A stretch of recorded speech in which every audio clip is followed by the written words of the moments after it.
నమస్కారం city news కి స్వాగతం. ఈనాటి వార్తలు. గుంటూరు రమేష్ హాస్పిటల్ ఆధ్వర్యంలో శనివారం వరల్డ్ స్ట్రోక్ డేను పురస్కరించుకొని Lakshmipuram main road mother Teresa విగ్రహం వద్ద నుండి రమేష్ హాస్పిటల్ వరకు పక్షవాతం గురించి అవగాహన ర్యాలీ నిర్వహించడం జరిగింది. ఈ కార్యక్రమానికి ముఖ్య అతిథిగా గుంటూరు నగరపాలక సంస్థ మేయర్ కావటి మనోహర్ నాయుడు హాజరయ్యారు. రక్త ప్రసరణలో సమస్యల వలన మెదడులోని కొంత భాగం దెబ్బతినడాన్ని పక్షవాతం అంటారని, పక్షవాతం ప్రధానంగా 2 రకాలుగా వస్తుందని, మెదడుకి అందించే రక్తనాళం మూసుకుపోవడం, మెదడులోని రక్తనాళం చిట్లి రక్తస్రావం అవటం జరుగుతుందని తెలిపారు. ప్రపంచంలో ప్రతి 6గురిలో ఒకరికి వారి జీవిత కాలంలో పక్షవాతం వస్తుందని, ప్రతి 6 సెకండ్లకు ఒకరు పక్షవాతంతో మరణిస్తున్నారని తెలిపారు. పక్షవాతం వచ్చిన వారికి సమతుల్యత కోల్పోవడం, తల తిరగడం, 1 లేదా 2 కళ్లల్లో చూపు కోల్పోవడం, ఒక వస్తువు 2గా కనిపించడం, చెయ్యి తిమ్మిరిగా ఉండడం, మాట్లాడడంలో ఇబ్బంది కలగడం లాంటివి లక్షణాలు అని తెలిపారు. పక్షవాతం వచ్చిన వారికి ప్రతి నిమిషం విలువైనదని, ప్రతి నిమిషానికి 20 లక్షల న్యూరాన్లు చనిపోతాయని, మొదటి 4 గంటల 30 నిమిషాల వ్యవధిలో థ్రోమోల్చల్సిన్ చికిత్స ద్వారా రక్త ప్రసరణ పునరుద్ధరించగలిగితే మెదడు ఎక్కువ దెబ్బ తినకుండా కాపాడుకోవచ్చునని, తద్వారా అంగవైకల్యాన్ని చాలా వరకు నివారించవచ్చునని తెలియజేశారు. ఈ కార్యక్రమంలో corporator Bodapati Usharani, Kishore Kumar, deputy managing director doctor Rayapati Mamata, Ramesh hospital neurology chief doctor Kumaravelu, doctor Karthik, doctor సిబ్బంది, స్థానికులు, ప్రజలు పాల్గొన్నారు.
అక్టోబర్ 29వ తేదీన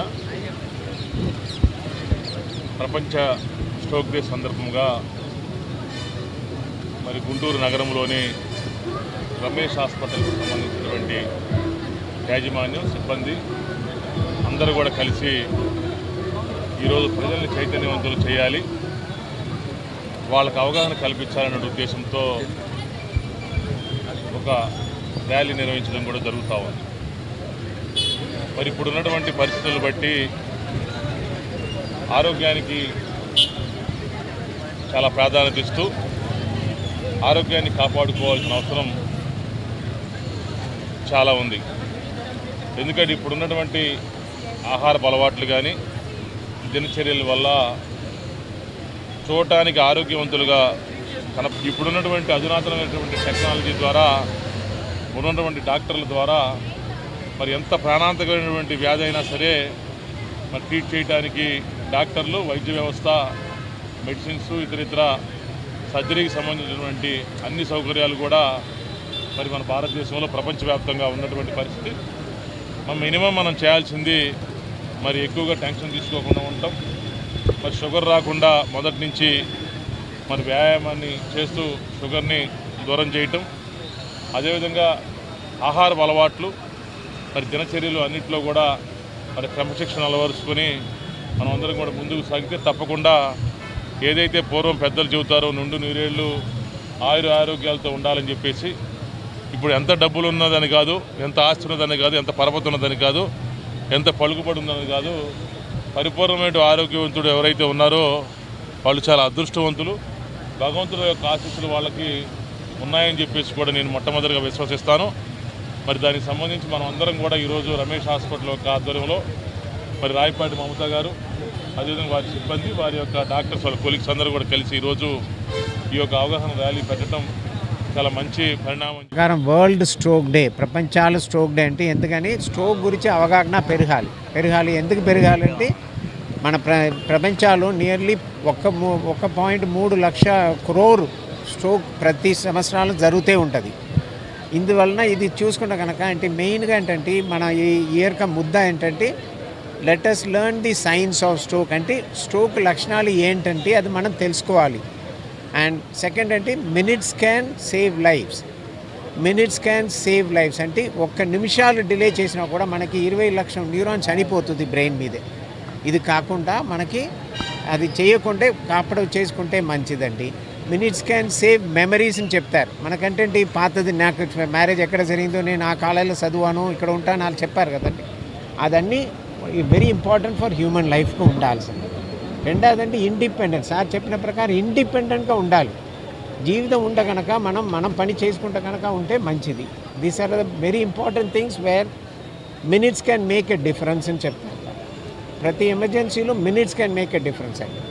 మీరు చెప్పచ్చండి ఇది అన్నీ చెప్పారు, ఇది చేసుకొని చెప్పారు, సార్ కూడా చెప్పారు బీపీ రాకుండా చూసుకో, షుగర్ రాకుండా చూసుకొని చెప్పారు. ఇంపార్టెంట్ అది. ఇది కాకుండా మనకి స్ట్రోక్ జరిగిన తర్వాత ఏం చేయాలి అంటే ಇನ್ನೂ ఒక ఫెసిలిటీ ఉందండి. రక్తనాళాలు గడ్డగడ్డం తీయటానికి కూడా మన హాస్పిటల్లో ప్రొవిజన్ ఉంది. మిగతా చోట్ల కూడా ఉంటుంది. అదేంటంటే రక్తనాళాలు గడ్డ ఉంటాయి కనుక మనం లోపల కథీటర్ వేసి మనం బయట తీసి పెట్టచ్చు. ఇదన్నీ టైంలో చేసుకుంటే మనకి ఇంపార్టెంట్గా ఉంది. So what we call as time is brain. అది చేసుకుంటే మంచిగా ఉంటుంది. ఇది చిన్న లక్షణం చేసుకుంటే మన తరపున ఏంటంటే అవగాహన పెరగాలి, పబ్లిక్ మధ్యలో అవగాహన పెరగాలి. ఒక్క చిన్న మాట చెప్పి బయట వెళ్ళిపోతాను.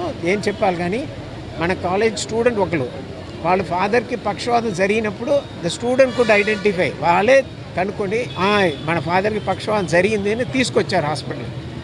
తీసుకున్న కనుక టైంలో వచ్చారు కాబట్టి ఇంజెక్షన్ ఇచ్చి వాళ్ళు నార్మల్గా వెళ్ళిపోయారు. That's a most important thing. అదే మెయిన్ ముద్ద మనకి. Let us learn the science of stroke. అది చేసుకుంటే మంచిది. ఇదన్నీ అవగాహన మన మధ్యలో మన జనాల మధ్యలో పెరిగినాక పక్షవాతం కాకుండా మనం మేడం కూడా స్ట్రోక్ అవేర్నెస్ డే చేస్తున్నాం, వరల్డ్ స్ట్రోక్ డే చేస్తున్నాం. ఎందుకంటే ఇంత మాట్లాడుకుంటున్నా మనం స్ట్రోక్ గురించి.